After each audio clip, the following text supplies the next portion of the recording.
Žućenje listova luka se vrlo često javlja tijekom proljeća. Niska temperatura i visoka vlažnost zemljišta pogoduju žućenju listova, ali ovu pojavu mogu izazvati bolesti i štetnici.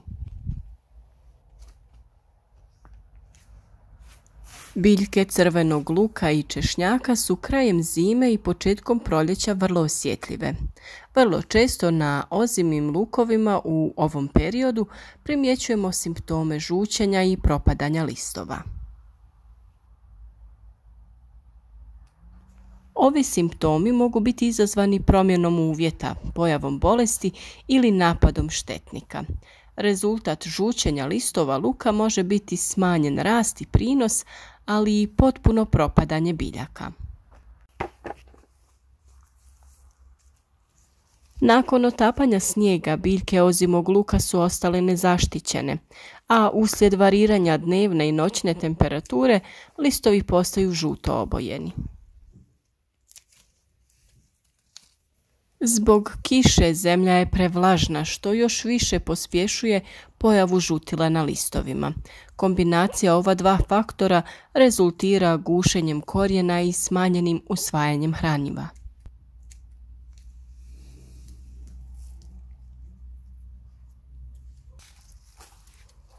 Ovako oštećene dijelove luka, to jest žute dijelove pera samog luka, preventivno trebamo odrezati kako bi spriječili daljnje širenje te nakon toga pristupiti mjerama oporavka biljke.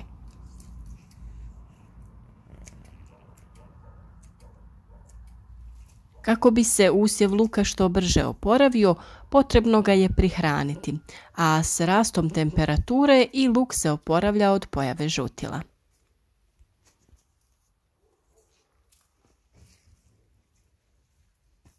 Nažalost, simptomi mnogih bolesti započinju upravo pojavom žućenja listova luka, jer je luk osjetljiv na bolesti, posebno u uslovima povišene vlažnosti zemljišta i niske temperature. Najčešće se na luku javljaju plamenjača, hrđa i trulež luka.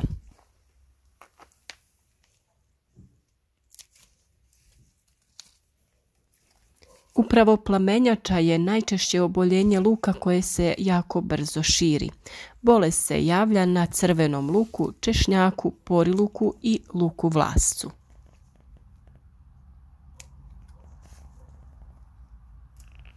Prvi simptomi se uočavaju na listovima, a u povoljnim uslovima simptomi se šire i na lukovicu.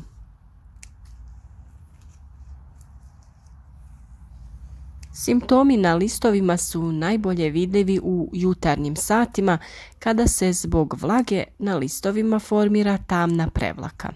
Listovi se savijaju, gube boju i tijekom vremena se suše.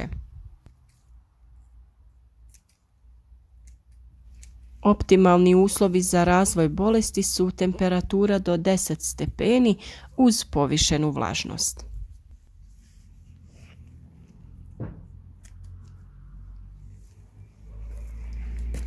Spore gljivica se šire pomoću vjetra i zbog toga je potrebna veća udaljenost parcela pod lukom.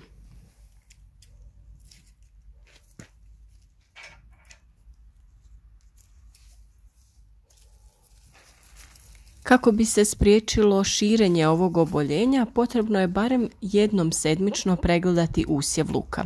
Ukoliko su uvjeti optimalni, pregled obavite češće.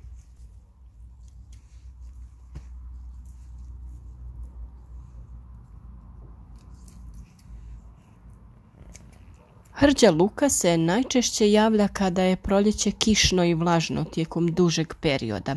Najčešće se javlja na češnjaku i poriluku. Simptomi se javljaju na listovima luka u vidu hrđavih pjegica koje kasnije pocrne.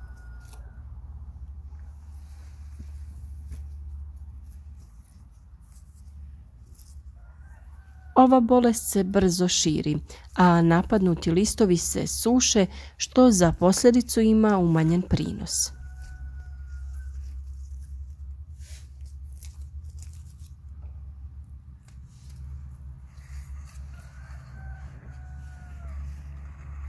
U ovom slučaju spore se prenose vjetrom, kišnim kapima i preko insekata.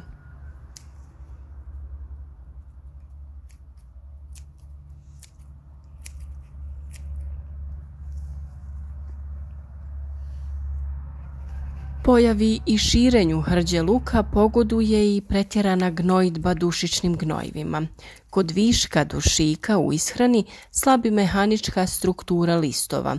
Oni su mekši i gljivica lakše prodire u tkivo lista.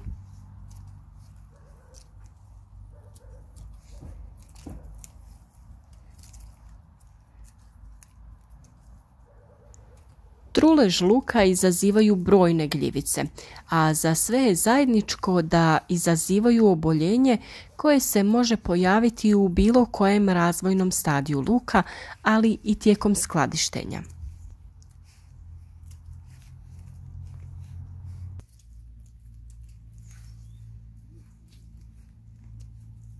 Simptomi se najčešće manifestiraju vodenastim pjegama u području vrata.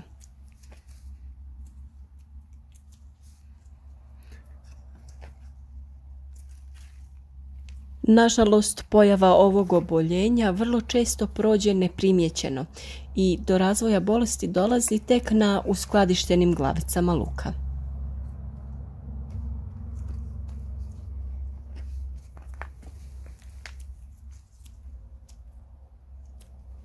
Najvažnije mjere borbe protiv ovih bolesti su preventivne mjere, a to su sljedeće.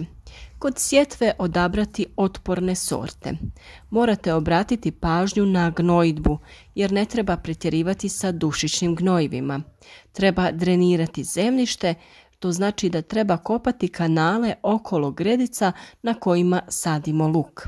Također treba uklanjati zaostale glavice iz vrta i samonikle lukove i ne treba saditi lukove na isto mjesto najmanje 4 godine.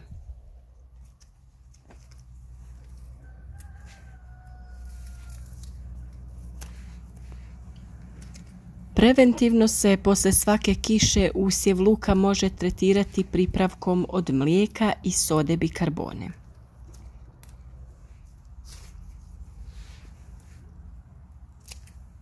Ako je ipak došlo do pojave oboljenja u zaštiti lukova, odlično se pokazao pripravak od listova hrena.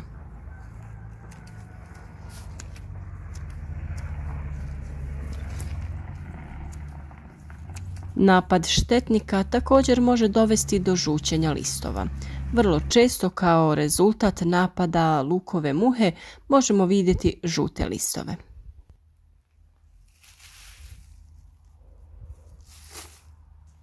U zaštiti od lukove muhe koriste se biljke i tvari koje se odlikuju jakim mirisom. Upravo u zaštiti luka najbolje se pokazao pepeo, pelin, duhan i paprika samljeveni u prah, te paradajz, maslačak, ružmarin, menta, četinjače i mnoge druge biljke.